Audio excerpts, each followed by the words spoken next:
The question, head-scratching question is, how come it's so easy for some, most, Reformed or Tulip followers or Calvinists to adamantly, strongly preach against so many human things if all things have been predetermined and can't be otherwise?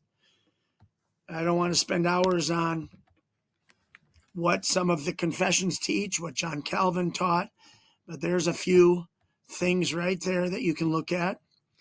Some of you are familiar with this by now, but John Piper has an example. I got the YouTube clip below of a retired couple. Doesn't say if it's a Christian retired couple, but talks about they go to Florida, they're enjoying their life on the seashore and floating around in their 30-foot boat, but John Piper says, oh man, this is a tragedy that these people would enjoy early retirement and when they could be preaching and teaching for God. But there's the head scratcher right there. It was predetermined, John. What are you trying to say to the crowd that you're talking to in this clip when you know everything has been predetermined? If people are going to go to Florida, they're going to Florida, my friend. And if they're not going to continue to, profess Christ at all the right times, that's a predetermination that you can't change. Are you sure that you can even say these things? I don't like using the words cognitive dissonance because it kind of makes it sound like I'm trying to be smart. I'm not smart. I'm just listening to your words. And then it makes me think about, I love John MacArthur. For the longest time, I loved that he would speak against what we would consider false teachers, we being all believers. But wait a second. How could John MacArthur say that's a heretic and don't listen to this particular guy and he is, an apostate or he's a false teacher and well, wait a second. First of all, you're telling me, who's been predetermined not to listen to these people, shouldn't you say that, well, if you've been predetermined not to listen to these people, then you won't listen to these people. But I don't have anything better to say, so I'm going to act like you actually have a choice in the matter when I really know you don't. But I guess I just wanted to clarify. Now, if John Piper did that, I would respect it. But they preach as if I have an actual choice in the matter, and they preach against things and people and actions and activities.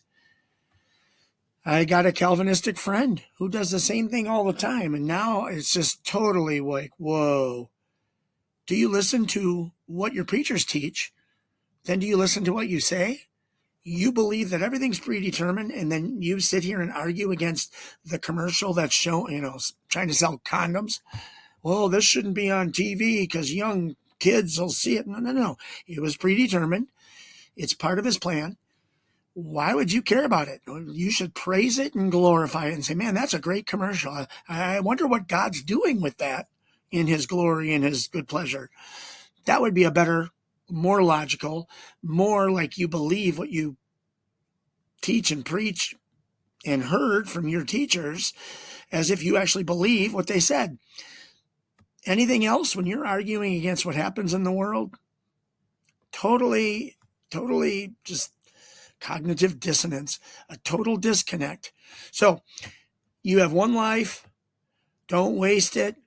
Old sermon. I believe John Piper's recanted since then. He finally figured out everybody's onto him and more people are watching YouTube and anything that was filmed could be placed on YouTube. And I'm sure he's got some sort of response against the stupidity. Sorry, John Piper, that you said 20 years ago, 25 years ago.